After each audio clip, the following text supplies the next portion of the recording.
But apart from these counters, you also have Jindal Stainless Hisar, which reported its Q4 earnings.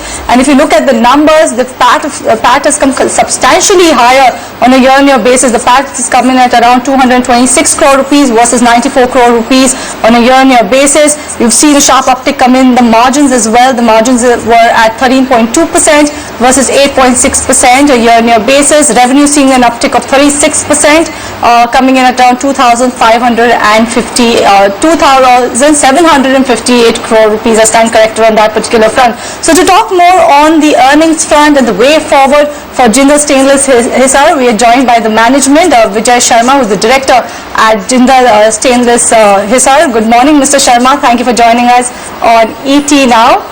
Let's talk about your earnings, and you saw a doubling in the EBITDA on a year-on-year basis, and that is a testament the way the metal prices have moved over the past several months.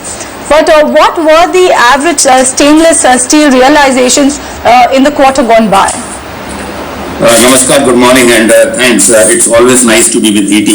Well, yes, the results have been satisfactory, quite motivating to perform even better. And like you rightly said, EBITDA more than doubled Y-on-Y, PBT in fact 6 times Y-on-Y. And there are multiple reasons for that. I will start with the internal reasons first.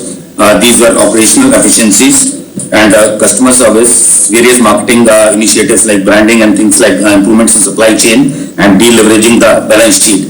And yes, in the external environment, the pent-up demand, recovery and revival, and many of the segments really doing well. So all put together, the things are better. In fact, Y-on-Y, yes, things are much better, and even consequential Q also, we have done better than Q3. So we are very hopeful that this performance is going to sustain. However, I would like to have a comment on the stainless steel industry in India per se.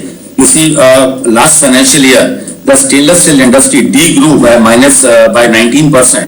In fact, generally speaking, industry like stainless, they work in alignment with the GDP. It is about 1 to 1.5 times aligned with the GDP, but Indian GDP, while it is expected to be degrew by about 8%, but the drop in stainless steel is very high.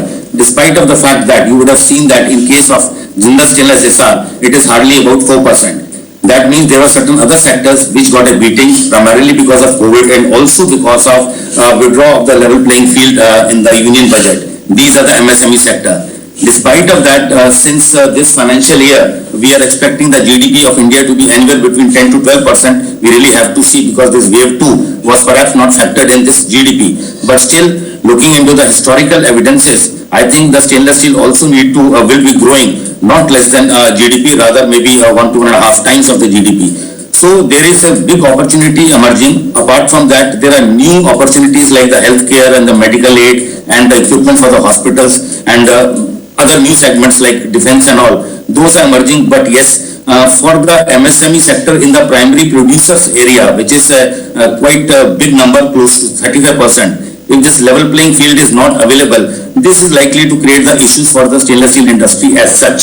While we are quite satisfied with the profitability, but you see, if I compare the stainless steel profitability with other metals, perhaps we are 1/3 of the average steel industry profitability.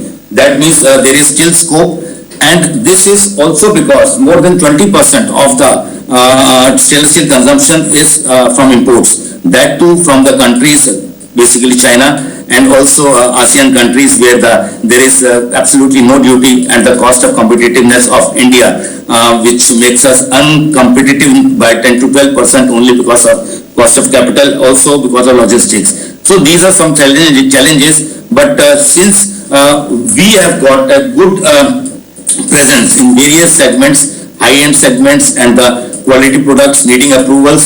So because of that, we have been able to maintain and sustain, and we are able to do much better than many of the other players. So this is the situation I felt. Right, Mr. Yeah. Right, Mr. Shah. Yeah, right. Point taken. Lot of opportunity opening up for Jindal Stainless, sir. But let me talk particularly about your EBITDA margins. They've come much better than expected at about 13.2% for the quarter gone by. But are they actually sustainable? Also, let me add in another question here. So, how are you actually dealing with the surge in ferrochrome as well as nickel prices? Have you taken any price hikes?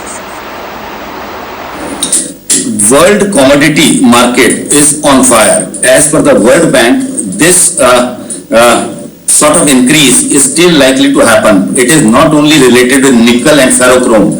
You name the commodity, right from the energy to oil to grains and to copper to aluminium and of course nickel and ferrochrome, everything is going up, and it is expected that as per the World Bank report that it is likely to continue. So the producers do not have any other option except to pass it on. So that is what is happening worldwide also, and in India also. This is primarily because of the various stages of the recovery of different economies and the pent-up demand and the revival of the overall global economy. So this is likely to continue, and we are part of the situation.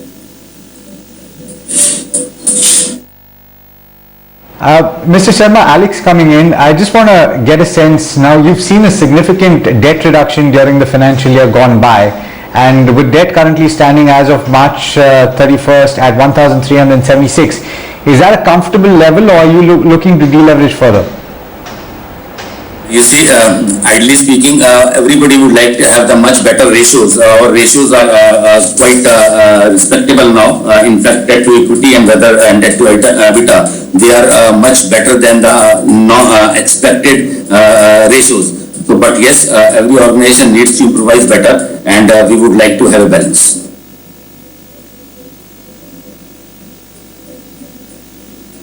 Just an addendum to that question then, what is the expectation in terms of capex in the current financial year that we're in right now, especially considering the kind of volumes that you saw? You saw an improvement in the quarter gone by as well, and how are you going to fund that? Is that going to be through the cash flows that you're generating currently? We have already made a commitment to expand our special product division, wherein a capex of about 190 crores has been committed, out of which about 75 to 80% is already being made, and the rest would be because the commissioning is likely to happen in June this year, which got delayed because of COVID by a couple of months. But this will help us in increasing the capacity of our precision strips.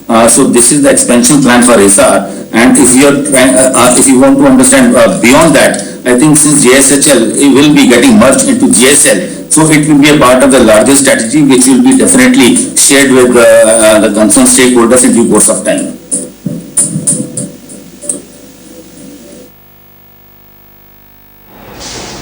Sir, just want to come in on that. I'm glad that you mentioned the merger with JSL because that will create one of the largest stainless steel makers in the world, the largest certainly in India. Any timelines that you can share with us as to the completion of that merger?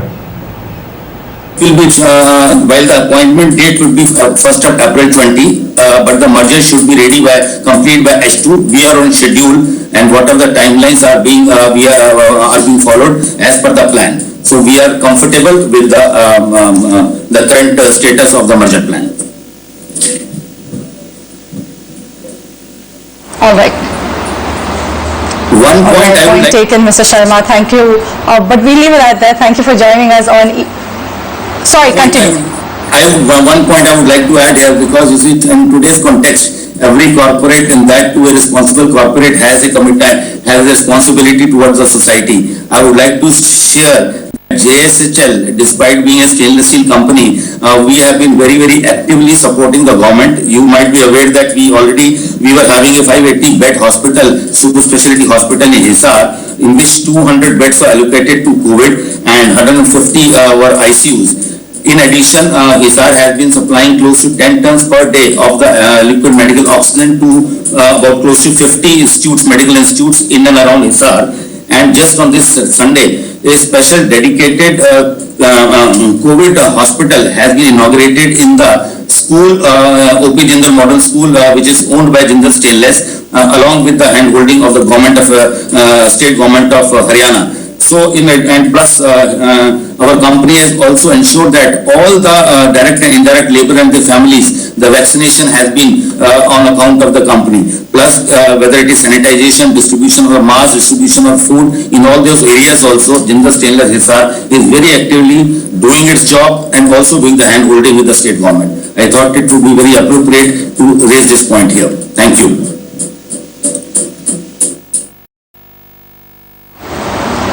Thank you, Mr. Sharma. Definitely must commend the corporate India stepping in the time of this dire situation of COVID-19 pandemic. But that was Mr. Vijay Sharma, who is the director of Jindal Stainless Hisar, talking about the earnings, the way forward for the company, saying that a lot of new opportunities are emerging for the industry as well as for the company.